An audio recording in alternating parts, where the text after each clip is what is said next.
What's going on, everybody? Welcome to the Behind the Glass Sports Podcast. We thank you guys for tuning in on this Monday. Please, again, listen, I understand there's a lot going on back here. It looks like a hurricane ran through this room, a tornado. I promise, things are okay here. We're just moving some stuff around. It's been a lot of remodeling and moving, so that's what's happening in that area over there. But we thank you guys for tuning in, whether you're listening via Apple Podcasts, Spotify, Anchor, Pillow Fort. Yes, it is a Pillow Fort, Kemp. How did you know? That's exactly. I'm trying to build a pillow palace. So that's what I'm trying to do right now. Brandon Stoll on the other side, Stephen Priest Jr. If you're watching on YouTube, shout out to you. Shout out to Eric Kemp for tuning in. As you can tell by the headline, if you're watching on YouTube, the Broncos are who we thought they were. And you know what? I put out on Saturday night on purpose because I wanted to get ahead of the whole thing. And I don't know if you saw this tweet, but I put out the defensive stats for the Atlanta Falcons. And I get it. They've been playing better, and they showed as much. They've been playing better these past few weeks, really ever since Dan Quinn has been fired. Mm-hmm. But still, the numbers are the numbers. The Falcons aren't littered with all-pro talent everywhere. Like Keanu Neal, Grady Jarrett. Other than that, that's and Deion Jones. Other than that, those. It's not like they're fielding a team of Pro Bowlers and all pros. They're terrible pass defense. They're very good against the run, and you saw that yesterday. The Broncos couldn't get anything on the ground. But their pass defense, if I remember the stats correctly, because I can't find the tweet right now, but it's something like, they were 32nd in total yards given up through the air, and I think total as well. They were in the 20s or high 20s in terms of pass defense. They weren't great at forcing turnovers. They weren't great at getting sacks. So essentially, you could move the ball on the Atlanta Falcons through the air. And for the first half, what did we see from Drew Lock in the passing game? Nothing. I think at halftime, he had less than 100 yards passing. Again, I think he was around 82, maybe 90. Listen, it's the same stuff, people. I get it. The Broncos defense was completely just barren yesterday. You had, I think they mentioned on the broadcast, 6 missing starters from that would have been the day one starters, but no Boye, no Callahan. Obviously, Shelby Harris didn't play. Obviously, there's no Von Miller. But, they were just completely depleted, especially in the secondary. And it showed. But you know what? The Broncos still had chances early in the game to be competitive. Even late in the game, they had a chance to win. But again, it's the offense, and it's Drew Lock making poor decisions and not executing well. Thankfully, we got Jerry Jeudy involved. Wow, novel concept that when we get Jerry Jeudy the ball, good things happen. Maybe we could try and game plan and scheme a little bit more to get that guy the ball. But listen, what's the excuse this week? Because we still saw bad throws from Lock. We still saw bad technique, bad footwork, however you want to phrase it. I think, to me, this is a situation, and what I'm noticing, and I'm sure you've probably noticed it, and I'm sure people that listen and Broncos fans in general have noticed it, Locke likes to throw off his back foot. To me, I think that means he just doesn't want to take a hit. And I get it. You don't want to get hit by big guys if you don't have to. But how many quarterbacks have we seen, at least once or twice a game, at least the great ones, they stand in and they take a hit every now and again? When have you seen Locke do that? When have you seen him stand in the pocket and take a hit to deliver a throw? If he's taking a hit, it's always him scrambling out. So I think that's one of the things. I don't want to say he's scared to take a hit, but he obviously avoids it. And then 2, I don't think he is great at working in the pocket, at navigating the pocket. He doesn't step up. His first instinct is immediately just to run, and it's always to the right-hand side. It's really never really to the left.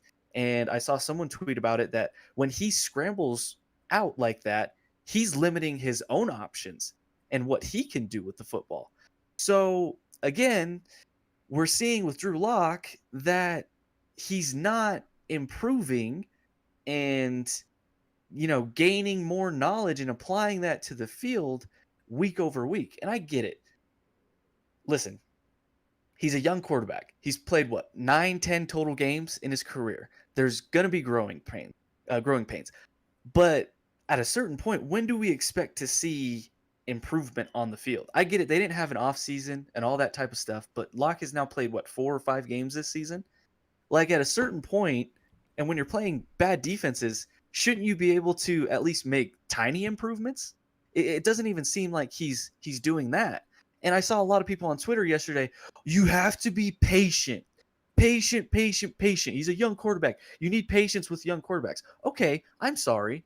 Then why are we being preached and sold this narrative of win now? There's no rebuild. We're winning now. We can compete right now. Why are we being sold that? If patience is what they want, then okay, I can live with that. Just tell me that you're not trying to compete for the division. Oh, well, not don't come out and say that, but come out and say, you know what? We're going to be patient. We have a young core, and there's going to be some growing pains, and we're going to try and win as many games as we can. But you know what? We're going to be patient ultimately with this group, and we're going to ride through those moments of disappointment. No, that's not it. It's always we're in win now. The standard is Super Bowls here, which is yes, it is, but it's in win now, and you're being sold this. We're going to compete for championships in the playoffs right now. But then you have on the other side, it's, oh, you need to be patient with him. Well, if you're a win now team, I would think that patience is not on your side, because if you want to win now, you can't wait through growing pains and disappointment and hills to climb. That's not what you want. When you're a bad team and you're rebuilding and retooling, then patience is your friend there. So I guess what's the expectations here, Broncos country? Because like I'm getting confused as to what it is, because you can't have it both ways. At least that's just how I view it. I don't know if you see it that way. Well, a couple of excuses that I saw on Twitter. The play calling. Oh, why can't we go up tempo and no huddle the whole game? Really? You realize Atlanta wasn't playing like the greatest defense in the fourth quarter when they're up by 20, right? Like they're playing a defense where they're not giving up home run balls and they're just giving up yards. That's literally all they're trying to do, because they want the Broncos to just waste time. Mm-hmm. So it's not like they're, trying their hardest to not let them get yards. Yeah, they're playing a soft defense. What was Drew Luck's numbers through 3 quarters? It wasn't great. I don't know what the stats. They had 3 points. Yeah, right. I mean, it wasn't 3 great. points. I mean, at halftime he had less than 100 yards passing. Oh, they had 6 points. Sorry, 6 points going into the fourth quarter. I forgot they had a field goal as well, because kicking field goals down by 20 something was helpful. He's just not it. I don't know what else to say. There's another rookie quarterback in his second start that now has just as many flash games as Drew Lock. So, why do we have to be patient when Tua went out there and beat the Cardinals, beat Kyler Murray? And by the way, he played great. It wasn't just that team. That team is a really good team, but Tua was 20 of 28, 248 yards, 2 touchdowns, and he used his legs in that final drive, or those final couple drives, to I don't know how he got out of some tackles. There was a pile, and all of a sudden he just flies out of it. Like, it was like a movie, when there's an explosion and the car comes out. It was like that. That's what I saw. That game, by the way, was incredible. Kyler Murray is in his second year.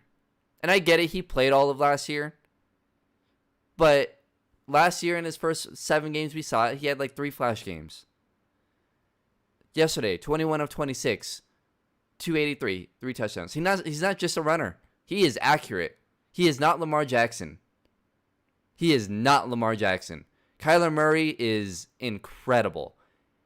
Now, he was the first overall pick, understood. Tua, why couldn't...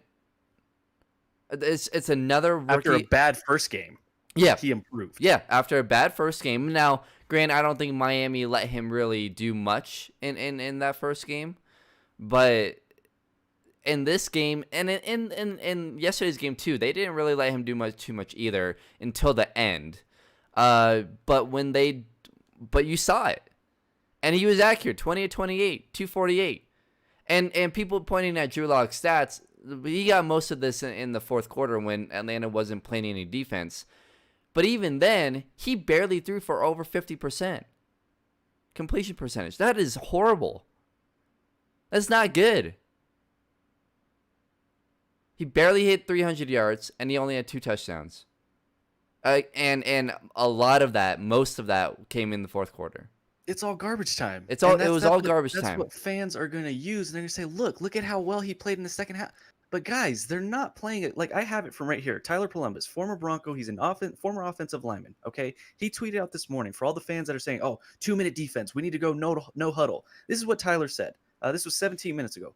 No huddle is not the answer for a QB that doesn't identify a defense. 2-minute defense is not the same as a defense facing up tempo. 2-minute defense is fake yardage.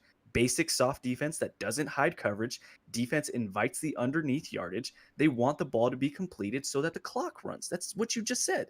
Like, give him credit. Yes, he was making plays in the second half, but there's reasons for that. There's context for that. When you look at context, you can't just look at the good context. You have to look at the entire picture. And people point to, oh, what about the Chargers game? Okay, well, Joey Bosa was out. It was already a thin secondary, and the Chargers were up, 24-3? So naturally, they probably took their foot off the pedal as well. Right. And again, at the end of the day, the Broncos aren't doing this to good football teams. These are bad football teams they're getting manhandled by. Manhandled. So how can we justify this? Like, how can we even take anything good from this? I like Drew. I think he's shown great talent. But at the end of the day, too, it doesn't seem like he's getting better from start to start to start until the defense is laying off of him. And it's like, okay, go on ahead. You can make those completions now. It's the same thing every game. And you can't keep blaming the coaching. What, we're going to go out and get a third offensive coordinator in his third year? Seriously? That's I will say the that answer? Pat Shermer's I don't think he's the answer. Well, And I sure. get you don't want to keep switching offensive coordinators, but my goodness, there's calls and like it's Locke is bad in his own right, and Shermer doesn't help him a lot of the time as well. Shermer's not helping, but at the same time, Drew Locke's got to figure it out, and he has to be accurate. That the problem is he's not accurate. Like, some of the throws are just, you got guys open. I mean, at the first half, watch his game in the first half when defenses are trying. Like, it's horrible. And then you turn that crap off and you watch Justin Herbert against the Raiders, 28-42, 326, 2 touchdowns, another 300-yard game. You see Kyler Murray and Tua have a heck of a battle. And it's just like Joe Burrow was on a bye week, so we can't gush over him today. It's just like even Josh Allen is showing something. Now, granted, the Seahawks defense is literally the worst defense in the league. Oh yeah. But still, he took advantage of a bad defense. Drew Lock has not until the fourth quarter when they're backing up. But Josh Allen, 31 of 38. That's pretty accurate. 415 yards. Let's see. What other young quarterbacks went out there and played great? I mean, it's just... I don't... Look, even this Jake Luton guy in Jacksonville. 26 of 38, 304. Had a touchdown. I mean... The farther removed we get from that Houston game, it just looks like just one of those anomaly games that Luton had, or like quarterbacks can have every now and then when they don't have a lot of film on them. Mm-hmm. Like I'm sure if Luton had played as many games as Locke, like he wouldn't do that. Well, maybe he will. And that's why you're seeing maybe he's a superstar, but I don't know. That's why you're seeing Lamar Jackson struggle. Right. Teams. Now, to be fair, he was 19 of 23 yesterday. But it was just he's limited. But he's limited, and it's a lot of dump offs. It really that's all it is. I just, you see all these great young quarterbacks out there playing out of their minds, And then you see Drew Lock, and he's just lost. So Yeah, and that's now, against a bad and here's the defense. thing: whether it's on Drew Lock or whether it's on Shermer, either way, this team is a disaster, and people still you blame Pat Shermer, but then you don't extend that and say and look at the greater picture of it's another offensive coordinator that has been completely terrible with this team. Do you know why? It's because John Elway wanted this certain offense, right? It didn't work. Vic Fangio hated it. He fires whatever what's his name from last year? Was Scangarello. Scangarello. He fires him and goes out and gets his guy, and it's just as bad. It starts from the top. Always a disaster. Vic Fangio's not a good head coach. Doesn't know what he wants in his offense, or at least wants a terrible offense, and then doesn't pay attention to the offense. Well, and you know what should have It's been a the red bad flag? GM. It's a bad GM to a bad head coach down all the way. It You know doesn't what should have matter been the what your red talent flag? is. The red flag for Pat Shermer when they hired him should have been that he's only been a part of, well, excuse me, he's been a part of two really good offenses.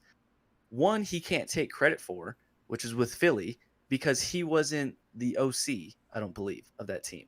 Or he was, but the coach there was calling the plays. And I think that's the year they won the Super Bowl, if I'm not mistaken, I think. Or no, excuse me, it was with Chip Kelly. Chip Kelly was calling the plays. Okay. And the other year he was a part of a really good offense was in Minnesota with Case Keenum when that whole miracle year happened for both of them. That's it. Every other offense he's been a part of has been below average. So you bring this guy here to coach up a second year quarterback, and you're seeing why it's now granted, okay, if they would have had an off season, maybe things would be a little bit better. But again, we can go off of No, what no, no, history no, has no. shown us by I don't want to Schumer. hear the whole offseason thing because No, I know. we've hit what 5 games for Drew Luck Sure. this year. But that's what I'm We're saying. past that Like point. they haven't had an off season, but even if they did have an off season, we can go off of history from what Shermer has shown us as an OC, and it's not good. At best, it's average. So maybe at best they would have been average. But again, it's just constantly bad decisions. And every time you make a good decision, it's like they make two bad ones to cancel that one out. And Kemp said it on here. The only silver lining we saw yesterday was Hamler and Judy in open space. Yeah, I mean that's about it. Listen, the Broncos are not bad because of a lack of talent. Like that's what I said when I picked them to go 3-13. It's not for a lack of talent. They have weapons, which is also why I'm not letting Drew Lock off the hook. Before Albert O got hurt yesterday, and I don't know if there's been any update on his injury. It looked severe at the when he went down, but then he walked off the field into the locker room. So I don't know. I mean, it still could be an ACL. Who knows? But say he's still healthy, you have 2 6'5" plus tight ends who are athletic and can run. And Fant has really, I think, taken a jump from year one to year two. Like last year, he kind of shied away from contact. This year, it seems like he's just willing to just run through people, which is awesome to see. But you have those two guys. You have Jerry Judy, who I don't know if you saw the tweet I retweeted yesterday from, I think, a scout or something like that, or 3 different anonymous scouts or something like that. And essentially, they say the same thing every time. Jerry Judy is literally getting open on every play. How are they not getting him the football? And you saw it yesterday. He had his first 100-yard game. He's explosive. I mean, the savviness not only of his route running, but him when he's taking that corner on a curl route. Ultimately, he throws up his hand like he's selling the fly route, and then he stops on a dime, catches it, and makes a play and gets another 10 yards for a touchdown. Like they have so much talent, and that's not it. Cortland Sutton's not even on the field yet. Tim Patrick has shown he can be a solid wide receiver. And then you go to the backfield, and you have the new captain, couple yards, and Melvin Gordon taking over for Devontae Booker there, and you have Philip Lindsay, who I mean, listen, you got to catch the ball, Phil. I mean, come on, buddy. If I'm going to praise you for your running ability, like goodness gracious, this is the only reason you can justify signing Melvin Gordon. Like Phil, you got to catch the ball, my guy. But when he has the ball in his hands and he's running it, he's explosive. And he leads the NFL, well, probably not after yesterday, but he led the NFL in yards per carry. So there's talent on this team, and the offensive line. Listen, it's not some great offensive line, but the offensive line also hasn't really been the issue all year, like it has been in years past. Like this is probably an average offensive line, and that I'll take at this point. Garrett Bowles played well yesterday. You didn't hear his name at all, did you? I mean, I don't think he had a penalty or anything like that. So I don't. At the end of the day, we're pointing to the quarterback, we're pointing to the play calling, and it's just bad decision after bad decision. And listen, this is what the Broncos are going to be. I mean, until things get changed up top, and it might be a cop out answer, but until there's an owner established, one, and two, until you get change in the front office, I think this is what we can expect to see year after year. Yeah, I mean, I've been saying it for the last 3 years. I don't know what else to say anymore. I mean, John Elway's the worst GM in the NFL. Mm-hmm. So, I mean, if he's not the worst, he's in the top 5. I mean, he's there. If his name was John no, Elway, no, he he's fired long ago. he's Like that's the thing. he's the worst because at least teams are turning around, or at least trying to turn around. Like since the Broncos won Super Bowl 50, right? I'm curious. You know what? Look up a list. Look up a list of teams. Maybe not that year, but the year after, whichever one you want to look at, the 2015 or 2016 season. Okay, let's look at all of the worst teams in the league at that time, and see how many of them have turned it around since. I'm curious. Pull it up right now. How many of them, since the Broncos made the playoffs, how many of the teams that did not make the playoffs have made the playoffs since or are about to? Okay, give me 1 second. I'm just pulling up the 2015, and you said 2016 year as well? Yeah, whichever one we want to look at. Let's look at some of the worst teams in the league at the time. AFC. Okay, this is 2015. The Buffalo Bills finished 8-8. I'd say they're pretty good now. Yep, they're 7-2. Miami Dolphins 6-10. I'd say that they're trending up. They're better than Buffalo, I would say. They don't have a better record, but I think they're better than Buffalo. 5-3. Again, this is 2015. The Giants and the Cowboys were bottom feeders in their division, 4-12, 6-10. I mean, but here's the thing: since the Cowboys did make the playoffs, and the Giants, you thought they were on and up with Daniel Jones. I would say that the Giants are right there with the Broncos. Ironically, we just got Shermer from, guess who? The Giants. So. AFC North, Baltimore Ravens in 2015, 5-11. Cleveland Browns 3-13. Both have winning records right now. Mm-hmm. Chicago Bears 6-10. They've made the playoffs since. They made a mistake in grabbing Mitchell Trubisky, but they've made the playoffs. Yeah. Tennessee Titans 3-13. Made it to the AFC Championship last year. Tampa Bay Bucks 6-10. Even though they got the brakes blown off of them last night. That was embarrassing. They look like a good team. They're a good team. The AFC West. I mean, the Broncos were obviously 12-4 that year. Chargers are still bad. The Raiders were 7-9. But here's the thing: the Chargers are on their way up. They have their quarterback, and they've lost. Did you watch the end of that game, by the way? The Chargers game? No, I didn't watch that game. It went down. Do you know what happened? I was seeing the highlights. I saw that they had a game-winning touchdown, but the guy actually dropped it. 1 second to go. 1 second to go, and they thought they were all celebrating. Thought they had won, play under review, and he dropped it. Oh man, the Chargers just find ways every year to just lose. But they have their quarterback. They have a guy. Yeah, they have a guy. And NFC West, St. Louis Rams 7-9, San Francisco 49ers 5-11. I would say those are two teams that turned around their organizations. Yeah, just a little bit. That's in 2015. So one team hasn't turned around since the Giants. But most of those teams, I mean, have either changed their trajectory, or you're feeling positive about their direction as a franchise, or they're a winning football team now. So yeah, I mean, there's multiple teams, and you know why? It's because those teams don't have the arrogance of relying on what they did in the past, and they realize, you know what? We need to rebuild.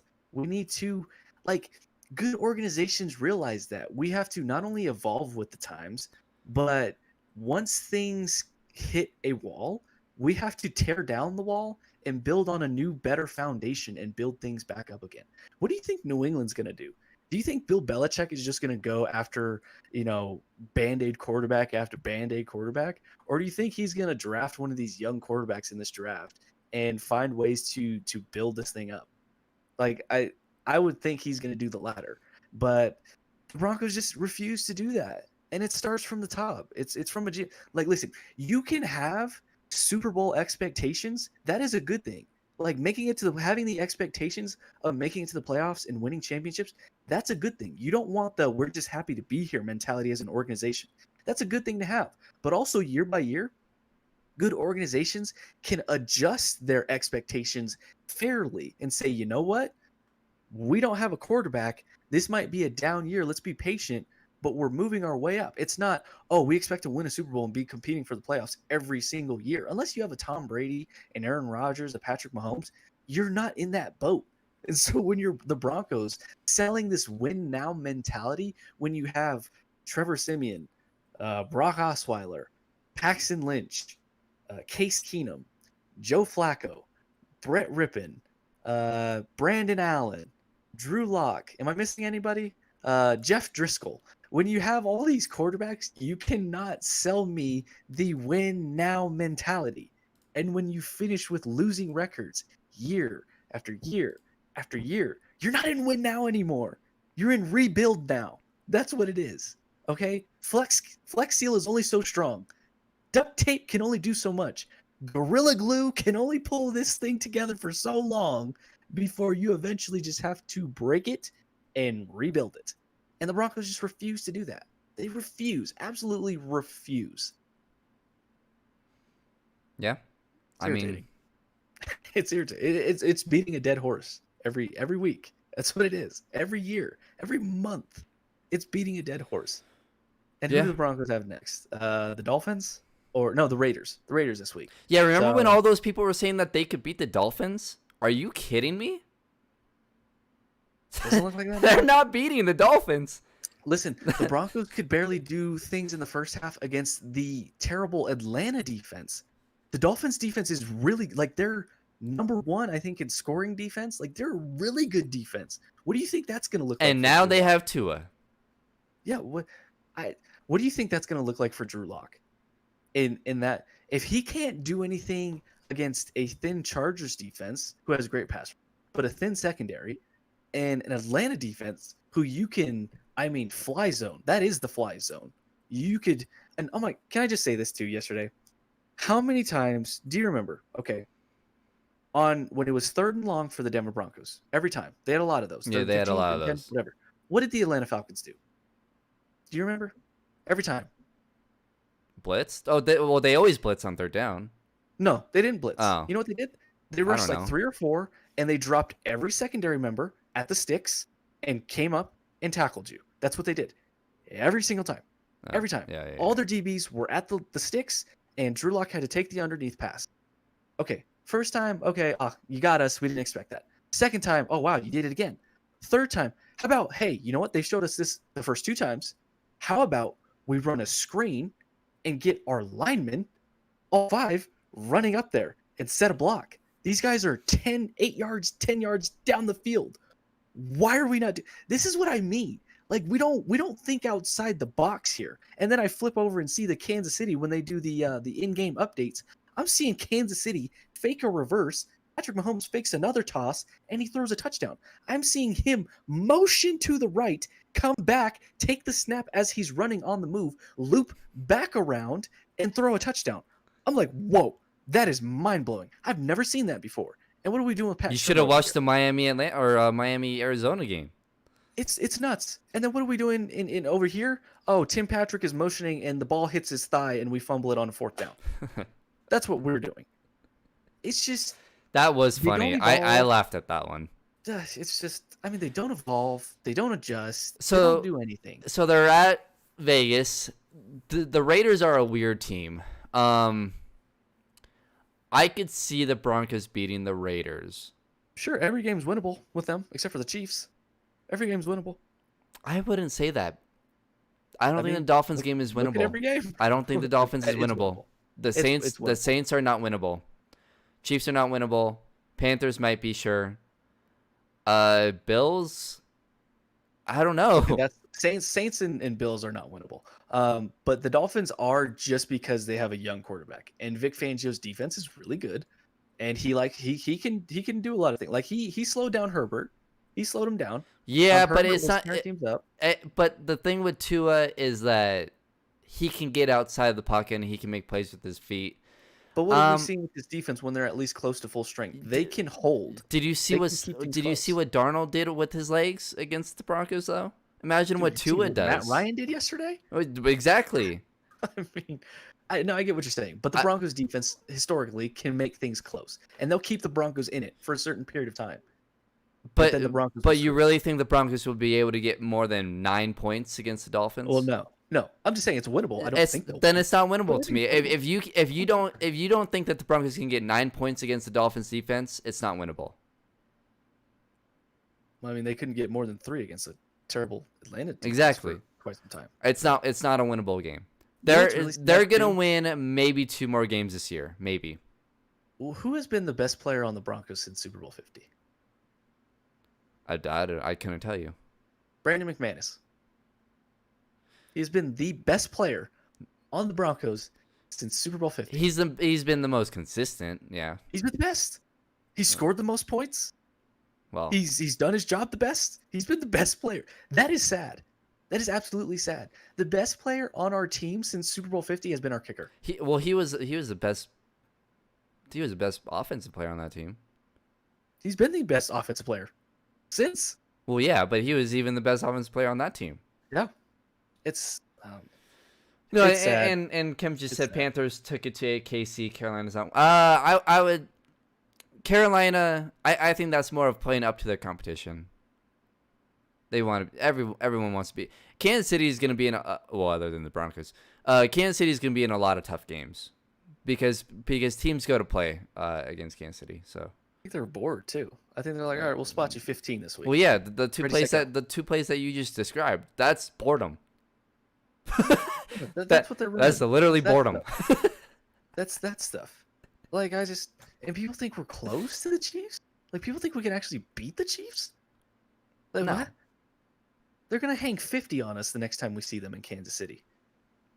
Like, I don't know. It's the same thing every week. It's the same thing. It's the same thing every week, every month, every year, every season, until things change. And they don't look like they're changing anytime soon. Yeah, and I would say, look, I think they can. The Raiders are a weird one. I don't know. They can get one of the two against the Raiders. They won't beat the Raiders twice. But I wouldn't They be might have only surprised. gotten the one against the Chargers that they'll get. So Yeah, I mean, that's second to last game. I mean, you never know. Herbert could be. I don't see the last two. I feel like you know what's gonna happen is that they're gonna go and lose what 2, 3, 4, 5, 6, 7. They're gonna lose 7 straight, and they're gonna be 3-11 going into the final 2 with a top 5 pick, and they're gonna win both those last 2. don't say that. And they're going to have the 12th pick again. Well, at this point, like, what does it benefit you to win? They Like, I said, if they but here's the thing. If they go 3-13 or 4-12, you have to reset. Elway has to reset. I'm sorry. You he's cannot already done that, but he hasn't done it. No. What He makes has you never think he's gonna have to do it no, now? he's never reset. What you're going to have to do if they go 3-13 or 4-12, they're going to have to fire Fangio, fire the whole staff. They're going to have to draft a quarterback in the top 5. And they're going to have to did you see what Justin Fields did again this week? I saw Ohio State. I will say this. I think Justin Fields is just as good as Trevor Lawrence. Trevor Lawrence has struggled a couple of games that I've watched. And he's thrown some pretty bad picks in the ones that he has thrown. Justin Fields has been, and I get it, he's at Ohio State, and you're going to say, oh, when's the last good quarterback to come out of Ohio State? Well, when's the last good quarterback to come out of Texas Tech? When's the last good quarterback that came out of LSU? Or even Alabama.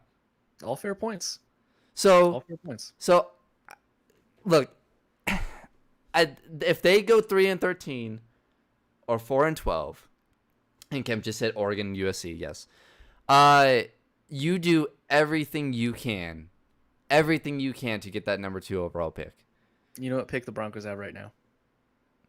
I don't know. They're probably at like 10. Or pick 14. Yeah. Pick But 14. Like I said, though, they're gonna have to lose out or maybe win one more, and at that point you could get in a position where you can move up. But again, John Elway's not gonna mortgage the whole future. But again, look, if John Elway's looking at this team and says we have the offensive talent, we have defensive talent, we can go out and get a good defensive coordinator, right? This defense, when healthy, is pretty good. You are a quarterback away. But that doesn't mean you go out and you get a Cam Newton, right? You're a quarterback away. Are you willing to mortgage some of the future to go out and get Justin Fields? What if the Jets love Sam Darnold and they keep Sam Darnold and they don't take a quarterback? They won't. There's people out there saying that they might keep Sam Darnold. I mean, I'd highly doubt it. There are some rumors. And what if then and if Trevor Lawrence doesn't want to be there, what if the Jets take a pass rusher or an offensive tackle? well, Or they then Trevor trade Lawrence and Justin Fields or are they going trade 2-3. or they trade down, right? And you have the first overall pick, and say whoever has the second has the quarterback. Say the second is Dallas and they keep Dak, or I don't know who currently is at the second overall pick. On the website I'm seeing, it's called tankathon.com. Very fitting. Jets are 1, Jacksonville's 2, Dallas is 3, Giants are 4, Washington's 5. Okay, so you need Jacksonville to win a couple games because Jacksonville will take quarterback. So you need Tough ask though. That's a bad football team as well. Well, They're yeah. 1-7. But I'm not sure Dallas wins another game though. Yeah, I don't think so either. And So I think if I'm Jerry Jones and I'm sitting that high in the draft and there's a young quarterback like that, like, can you imagine if he has a chance to take Trevor Lawrence or Justin Fields? Why would he pass on that? Why would he pay Dak all that money? Why not just take a new quarterback? yeah, Why not just take a young guy that the fans, because then you reignite excitement into your fan base. I mean, they're already a bad football team. I mean, with Dak, they were still a bad football team. They weren't winning with Dak. So, I mean, at least this year. So if I were him, I would certainly take a quarterback. That's just me. yeah. You need whoever has that second overall pick, because Broncos won't get the second overall pick unless they lose out and get lucky. Because how many wins does Jacksonville already have? They've won.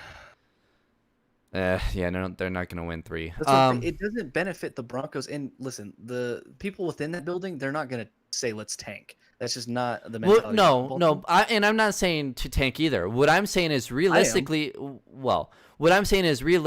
they're not gonna win more than 2 more games. So they're gonna be 4-12, right? At best, they're gonna be 5-11. But if they're 3-13 or 4-12, you have an opportunity to move up. But you need whoever has that second overall pick to be in a position where they don't need a quarterback. You need so much. so you need that team to be the Chargers. You need the Chargers to lose out. But then that means you're beating them one more time. So that could be your 4th win. Sure, right? Best case scenario, the Broncos beat the Chargers. The Chargers go 2-14 or 3-13. The Broncos go 4-12. Chargers land the second overall pick, and you can trade with them. Do you want to trade with a division opponent though? I don't know. I don't know. I mean, again, though, what if Houston gets this? What if Houston gets the second overall pick? Right? Apparently, according to this website, Houston's pick is going to Miami. Oh, that's right. That's right. That's currently at 7. That's right. I forgot about that. So Miami could they could essentially have a top 10 pick. All I'm saying though is Broncos need to find a way to move up as far into the draft as you can, or as far move up as far as you can, because at least through them. So Dude, whether you're Miami's 5-3. I didn't know they had a winning record. I thought they had a losing record. no, that's what I'm saying. I think they're better than Buffalo. Goodness, I didn't even know they had a winning record. I'm over here thinking like, where's their pick? It's over here at 21 at 5-3. I'm like 5-3. Yeah, The Miami Dolphins are 5-3. they're fine. They're a good team, Listen, and they best got their case quarterback. scenario- They've won 4 in a row. Best case scenario is for the Broncos to lose out. Yeah, That's the best case scenario. Because I'm looking at this as of right now. The Jets need a quarterback, and let's just go with it. The Jets, they could possibly draft a quarterback. 50-50 at least. At the bare minimum, it's 50-50. Right? Jacksonville needs a quarterback. Dallas, 50-50. I think they will take a quarterback if they're there. So that's 3 teams. If the Giants are in that top, I think they'll take a quarterback. I don't think they believe in Daniel Jones that much. If they could get a Justin Fields or a Trevor Lawrence, I think they take one. Washington, they need a quarterback, right? Miami, they don't need one. The Chargers wouldn't need one. New England, they need a quarterback. So Cincinnati already has one. So that's what 6 teams right there? What you got to hope for is that New England wins tonight, beats the Jets, right? I think they play the Jets one more time, right? They haven't played the Jets already, right? Have they? No, I don't believe they have. So if New England can beat the Jets twice, so here's the thing: you need the Jets to go 0-16.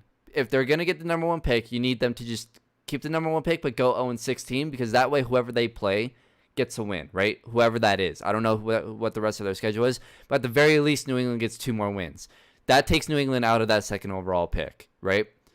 You need Cincinnati. Well, Cincinnati already has a quarterback, so that doesn't matter.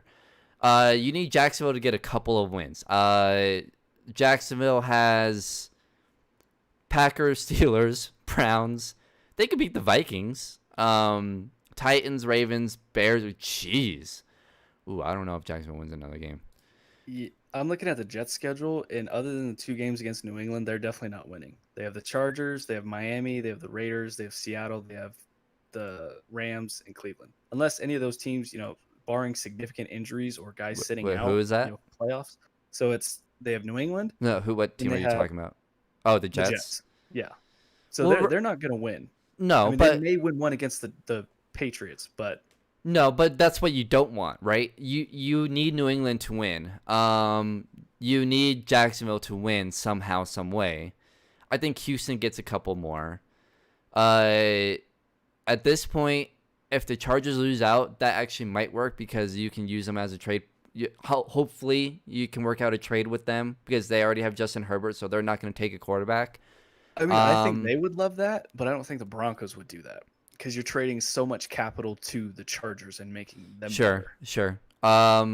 You need the Giants to get a couple. See, here's the thing: the Giants and the Cowboys can beat each other, right? And even Washington. So those teams, I think, will end up all with 4 or 5 wins, right? Because that's just a weird division, unless one of them just gets beat by everyone. But the Giants can beat the Cowboys, obviously. They can beat Washington. Washington can beat the They all can beat each other. Even the Eagles. They can all beat the Eagles too. So I think that division, they're all going to end up right around 4 or 5 wins. So you're good there. The Lions will get a couple more. The Vikings will get a couple more. The Panthers will get a couple more. The Falcons will get a couple more. And then the NFC West is really good. So here's the thing. I think the only team you're worried about, if the Broncos lose out, they could get the 2nd overall pick as long as Jacksonville gets 2 more wins. It's a lot to ask. But again, that's a lot to ask because Jacksonville's schedule is brutal. I mean, they're at Green Bay, they play the Steelers, they play the Browns, they're at Minnesota. That's a winnable game because it's Minnesota. Then they got the Titans at home, at the Ravens, get the Bears at home, and then at the Colts. I don't see 2-3 wins from Jacksonville there. I don't see the Broncos getting higher than 5. Maybe they get 3 through 5. I just don't see a way that they'll get there. At least in the top 2. I mean, they had listen. We're gonna regret the Jets win and the Chargers win. We're gonna regret it. We're gonna at least one of those. We're gonna regret it. Absolutely. Especially if they win more games. Like the best thing for the Denver Broncos right now, and the Kool-Aid fans and the orange and blue Snuggie fans, they don't want to hear this because they don't have big picture in mind of winning from now on. They just want to win right now in a year that's already lost. Like you're not going to do anything. So the best thing for the Broncos right now is to lose out. But it's not gonna. It's probably not gonna happen. They'll probably win 1 or 2 more games somehow because it's the Broncos, and we're gonna be stuck drafting anywhere from like 3 to 14 probably, and maybe that's good because you get a tackle. But to your point earlier about, if they need to have a reset, if they finish terrible again. Listen, I think I said this before. If they're gonna do that, I'd rather Joe Ellis just clean house all through it. I'd rather get rid of John, get rid of Fangio, get rid of everybody. Just Yeah, everybody's but gone. they won't get rid of or they But won't get I rid of just I Elway. just don't think it's smart to fire Fangio and Shermer and all that. Oh, Shermer might just lose his job just in general. But I don't think it's smart to fire Fangio and keep Elway when his contract is about to expire too. Because then he's gonna bring in a guy that's just gonna go back to probably what he likes to do because he's like, see, I tried it your way, the way everybody else wanted it, it didn't work, so we're gonna go back to my way. And then now you're gonna have to redraft the team to fit that mindset and those positional groups that and that scheme, and that sets you back even further. So that's what I'm saying. If you're gonna get rid of it, get clean absolute everybody. Otherwise, here's the second option, which I think if the Broncos win a couple more games, I think this is what they should do. Everybody comes back for another full year, a normal year. Locke comes back, Fangio comes back, Elway comes back. Maybe not Shermer. You probably just should bring Shermer back for consistency's sake, even though it's been awful. You probably should. I think that's the most likely thing. The best case in my mind is losing out and getting rid of everybody. I don't think that's going to happen. So second option, I think bring everybody back. And okay, you have a full year, you have a normal year. Drew Lock, you're going into year 3, which I think will be the final year of his deal, if I'm not mistaken, or does he have He 4 has years? 4. Okay, but you'll have 3 years of him under your belt. Well, like 2.5 because of that first year. Then you'll really know if he's the guy, if he can bounce back. He has a full normal offseason. You give Fangio another year to prove that he can be a good head coach. And if he can't do it, you have reason to get rid of him. And Shermer, I mean, if you bring him back, I mean, maybe he could get better with this scheme and with the players he has. But that's my 2 scenarios. The first one I think is completely unlikely to happen, and the second one I think is just that's probably the logical thing to do given how this season will probably end up. You're going to end up with a 5 to 14 pick. You're probably going to take a lineman, which they probably should in this draft. I think it has to be interior and linebacker and corner. Or I was gonna say corner. Yeah. If you go that route, I don't draft unless there's an offensive tackle that like. But looking at the mock draft, there's 3 offensive tackles being taken in the top 8. So And they could possibly be there. And I would hope that's the choice, unless there's this stellar cornerback or linebacker that's there. well, that's what I would take. Honestly, if they're not gonna clean house, then I would actually want to win a couple games and take a linebacker or a corner. But I'd prefer a linebacker. And there's 2 in this draft that are being looked at in the top 15. So that's what I would do, because and throughout the rest of the draft you continue to draft defense, because you got to remember this offense is young, and you're able to spend money on defense right now. But let's just say for craziness, Drew Lock does work out, and you have all these offensive weapons. You're gonna have to pay these guys in a few years, which means that you won't be able to pay your defense. So right now, you need to start working on that defense and drafting defense, right? So when it all does work out, if it all does work out, it turns into your offense is your veteran type of team, and at least side of the ball, and your defense is that young up and coming group, right? It needs to swap. And so that right now is when you have all the offense pieces. So right now is when you need to start drafting defense, and then probably drafting a running back at some point as well. Hey, you know what? If you win a few games and Travis Etienne is there, you take him. Yeah, yeah, I would love that. Pairing that with Phil Lindsay. You know, the win that I think the Broncos will regret the most is going to be the Chargers win, because say they lost that game, you go into the trade deadline, the Broncos could be sellers at that point. You're two in what, five, six, whatever it is at that point. You could probably trade Justin Simmons.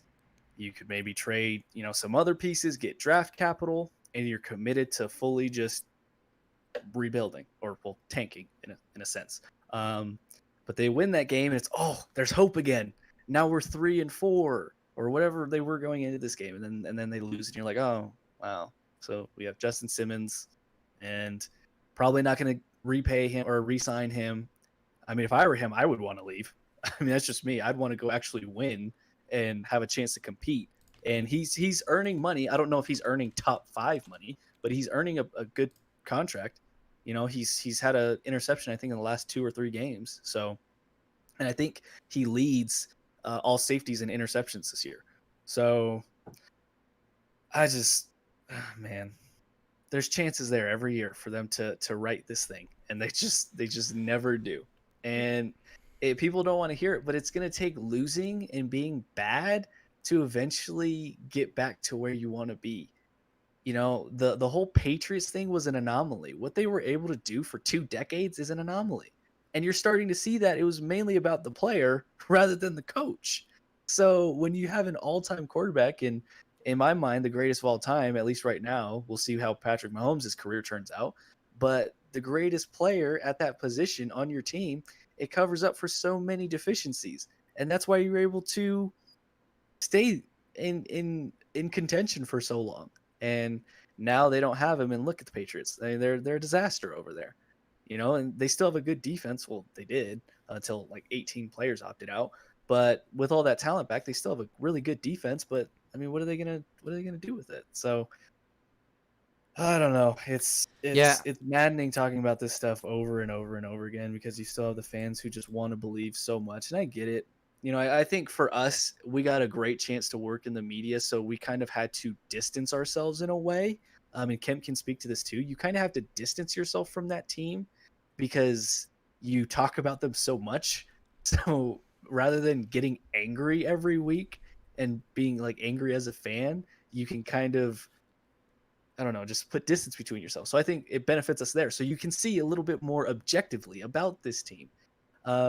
And people confuse the objectivity for being negativity. Well, yeah, it partially is negativity because the Broncos are putting out a continuously bad product. So how can you be positive about a bad product every year, every week, every month? It's maddening talking about it. yeah. I look real quick. I covered your camera. And I have a mock draft up here. Do you have the stream open? Yes, I see. Okay, so obviously, as the Jets taking Trevor Lawrence, Jacksonville taking Justin Fields. That's probably what's gonna happen. Okay. At 3, as Dallas taking corner, they need any defensive help, but that makes sense. Patrick Surtain is one of the best, is the best corner in college right now. So that probably is what they're gonna do, unless they trade down.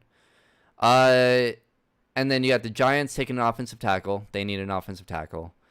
And then here's the interesting part. So Washington here, Micah Parsons has flown up the mock draft. Now, Kemp, I get we've talked about how the Broncos won't take a linebacker. They won't take a linebacker at 15, 14 because they like to trade down at those spots. But at a top 5, if there's a linebacker that is projected to be a top 5 guy, you take that guy, because that does not happen, right? It does not happen where a linebacker is the 5th best player on the board. So if you win a couple, or at least if you're outside of the range of getting a quarterback, I think this is the play. I think that is what you need to do, because you can go out and get corners. You can go out and get defensive linemen. You can go out and get those type of positions. At linebacker, that is very rare to just go out and get someone in free agency. So, if they're comparing this kid to Luke Kuechly, you draft him. If he's there, you draft him. What's the more pressing need though? Offensive line and taking, say, like a left tackle. Linebacker. Garrett Bowles Linebacker. leaves? Linebacker. I don't know. You do everything you can to re-sign Garrett Bowles to like Really? a 2-year deal. If you can get a 2-year He's not gonna deal, do that. you never Why know. would he do that? You never know.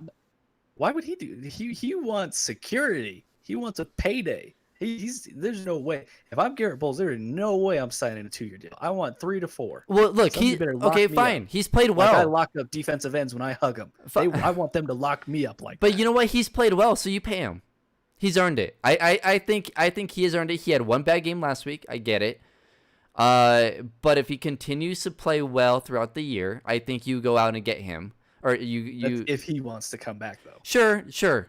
And look, free agency is what, before the draft, right? Is that right? Free Yeah, it's agency? in March. Yep. So It's in March the draft. So you'll know. If he does leave, then yes, you take a tackle. But if you can re-sign Garrett Bowles, I re-sign Garrett Bowles because I'm taking this kid. That's who I'm taking. If you can get Micah Parsons, you take him. The only other guy I would take other than an offensive tackle, I mean, you got Trey Lance here, but I looked at his first game this season was pretty rough. I don't know if he's worth it. I gotta actually watch him. I think the only other, no, I mean, I think if you can get Micah Parsons, great. You know what? If Surtain drops, you take him. Other than that, I take an offensive tackle, probably. That's ugh. Or you take we're already talking drafts. Or you take Caleb Farley, another big corner. They need a corner. The Broncos need a corner. So, and look, there's a lot. There's 3 in the top 10. So, and I mean, there's another edge rusher. There's a guard that you can, but I think you're good at guard, so you don't need that. You just took a center in the second, third round. So, it has Broncos taking Alex Leatherwood at 14. I wouldn't say he's a first round bust, but yeah, I mean, if you can get the Sewell kid out of Oregon, or if you can get Mick Parsons, but you got to lose because those are top 5 guys. If not, then yeah, you probably take either one of these big corners, or you take this offensive tackle that's dropped pretty far. But at that point, though, you'd probably trade down. So, wow, they have Mac Jones going 18. That's a quarterback for Alabama. Yeah, that's kind of surprising.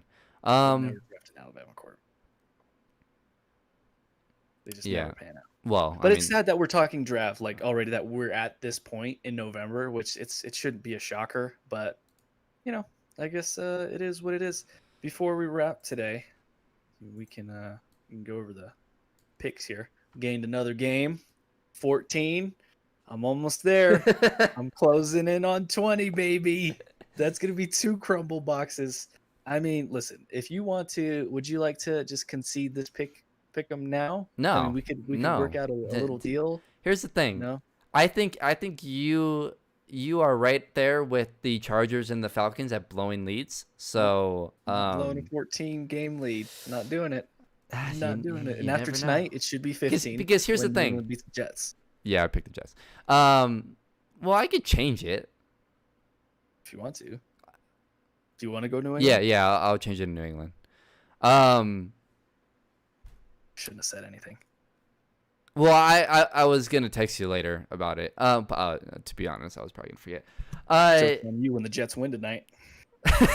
Right. But no, here's the thing. If I have one good week to where I get another 4 or 5 games back, you will panic. And then that's where I will catch up. I'm not only first in this pick'em, but I'm first in the fans pick'em right now. I am absolutely dominating Pick'em this year. I am a Pick'em monster. If they Yeah, had an all pro for Pick'em, I'd be winning right now. yeah, but see, I'd be first team all Pick'em. I remember we were doing this like a long time ago, actually, Past is the past. We like don't look 5-6 years ago. Hey, unlike Drew Lock, I And learned. I learned from my mistakes and I grow. I put oh, it into practice. he's learning from those mistakes, huh? No, I said unlike Drew Lock. Oh, I unlike. Yeah. Mm, Yeah. okay. That I learned and I put my mistakes into practice and I'm like, boom, not going to do that again. Yeah. No. It'll happen again. No. Hey, shout out to Minnesota for winning yesterday. Thank you. Thank you for justifying that for me. Because I was real nervous for a second there. Thank you also for picking the Denver Broncos. That was very good of you. I appreciate that. Other than that, I mean, we missed the same games, except for you not sending in your Thursday night pick. I wish I never said anything about Miami because you would have taken Arizona. I would have. I did in my my fan pick 'em. I did. Yeah. I did. Yeah. I wish I didn't say anything because I mean, it was a close game though. It was, but Miami's good, man. It's so, you know what's so depressing too is a lot of these young quarterbacks are like 6 feet, 6'1". Kyler Murray's like 5'10", and just knowing that John Elway hates short quarterbacks, it's like we were never gonna get them anyways. There's one in Seattle that's doing really well right now. Yeah. So well, how'd that work? I don't want to say he played well yesterday, but yeah. Fair. But I mean, by the way, the MVP looks like it's going to go to Mahomes at this point. Because you think so? Yeah, because Wilson has had a couple of rough games already. Tom Brady will not win it. Patrick really hasn't and I'm like saying it, like he hasn't done anything like that's what I was gonna say too.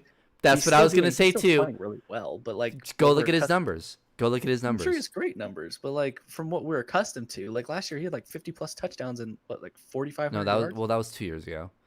Oh. He has 25 touchdowns and 1 pick. Well, yeah, that ratio is just insane. That's stupid. But here's the thing: he has 25. That shouldn't exist. He has, I believe that's right. He has 25 touchdowns through how many games? What's the record? 7-1. Something like that. So he's on pace to hitting 50 touchdowns. Yeah, it's nuts. So he has 25 touchdowns. 1 pick, 2,600 yards. He's on pace for 5,000 yards and 50 touchdowns. But is he having a better year than Brandon McManus? I think it's up for debate. I think that's what we could talk about on the next pod. That's all I'm saying. I mean, so Patrick Mahomes is now going to have 2 MVPs, a Super Bowl MVP, and possibly a second. We get it. He's good. All before the 20 years. All before the age of 26. At 25 years old, he could have 2 Super Bowl MVPs and 2 regular season MVPs. What were you doing at 25? Nothing. I am 20. I'm 26. I just turned 26. So no, nothing. You know what I was doing? Eating. So that's what I was doing. Yes, we get it. He's good. He's gonna be here for the next 25 years. I hate that I love watching him so much. Man, the NFL is in a great place with all these quarterbacks. But Kyler Murray, man, he is. I'm already willing. I would rather take Kyler Murray than Lamar Jackson in a heartbeat.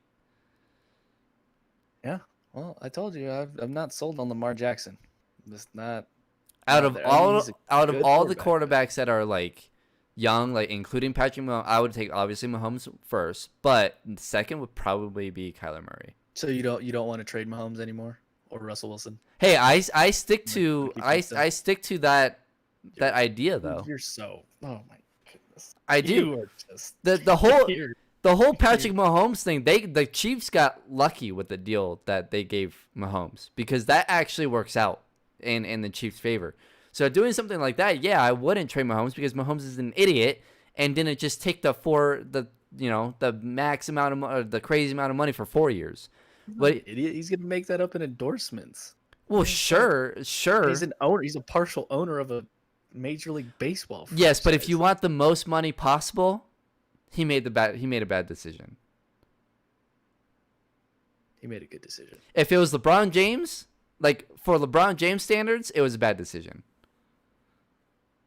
Well, you can't compare that though. That's two different Well, sports. no, Contract but situations. LeBron wouldn't have taken that deal. Is what I'm saying. Well, I mean, maybe you would have. No, I mean, no, he he's would have. already got a He would lifetime have. deal with Nike. No, So no. LeBron will. You make sure that you can take the most amount of money, and set yourself up to make the most amount of money in 4 years. That's what you do. he still wanted to trade both him and Russell Wilson, and I will never let that go. If It would I'm be a Seattle, terrible I'm deal. no. If I no, I'm gonna stick with that. Would you trade Russell Wilson right now? Look, Seattle can't. Seattle has the worst defense in the league. Why? Because they don't have money.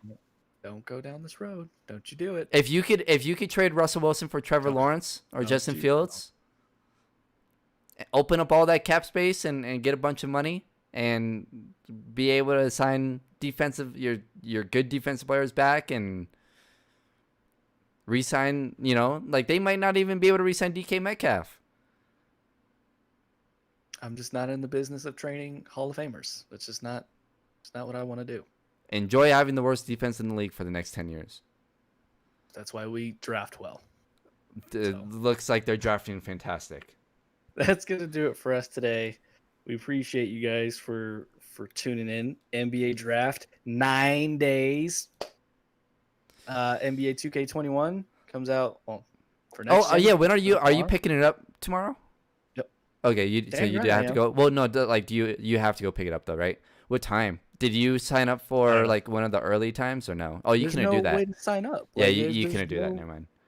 Yeah, there's no option Yeah. for me to sign up. So, it's like, So you're going at right at 9? I would go right at 9 if I were you, just because. I'll probably go on my way. Do I want to go on my way to work and leave it in my car all day? I don't know if I want to do that. I'll probably, No, I'll don't probably go go. go at 9 and then drop it off at home because it's gonna be crazy tomorrow.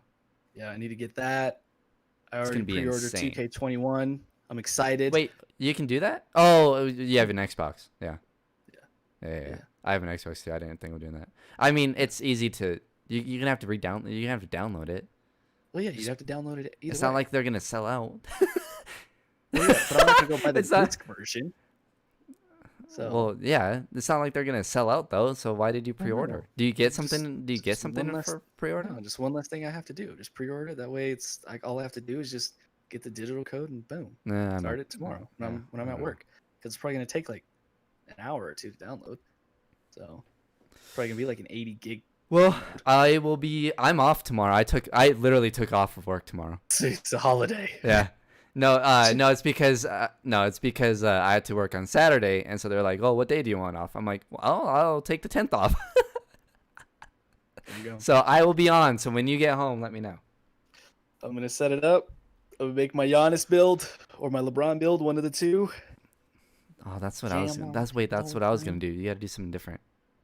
What do you mean? That's what I'm gonna do. No, I'm gonna make it first. So Make an Anthony Davis build. you make a point guard Anthony Davis build. I will Well, have I'm the gonna make a here. guard. I'm gonna have the LeBron build already first Okay, well, before I'll you. make a- So you I have to don't know do. if I don't know if I want to make it. Why can't we have? Well- why can't we have both? Well, here, These- I'll do the LeBron build. You do the Giannis build. Well, I want a guy that can shoot too, though. Well, LeBron's a better shooter than Giannis. then do a play shot, like everyone else. No one cares about this conversation. We thank you guys for tuning in. Yes, Kemp, the NBA draft is 9 days away on my birthday, baby. I'm excited. Can't wait for the Nuggets to break my heart and take some European guy I've never heard Well, of hey, before. if they take the European guy that we know of, That we can't say is, I don't know. Pokey? I don't Poku? know. Poku. That is Poku. Alessi Posher Gusher. Yeah, you should have That stopped at guy. Poku. 7'1" Manu Ginobili. Although he's thinner than a toothpick. you can see his intestines in his side because that's how thin he is. That's okay though. It's okay. Poor man's Jokic playmaking. Nice little shot. I don't think he flops like Manu Kemp. I don't think he flops. Like They all flop like Manu now. the bigger they are, the harder they fall. So I don't think he wants to purposely fall. You see Jokic ever take a flop? That body's not falling down.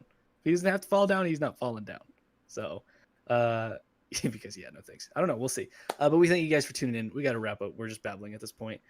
We appreciate you guys, whether you listened on Anchor, Spotify, or you're going to listen on those, or you watched on YouTube. Shout out to Kim for always interacting with us. Again, shout out to everybody for giving us over 500 listens.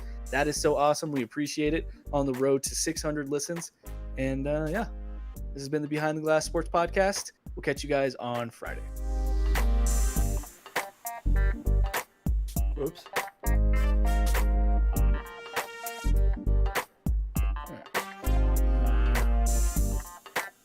Post this bad boy.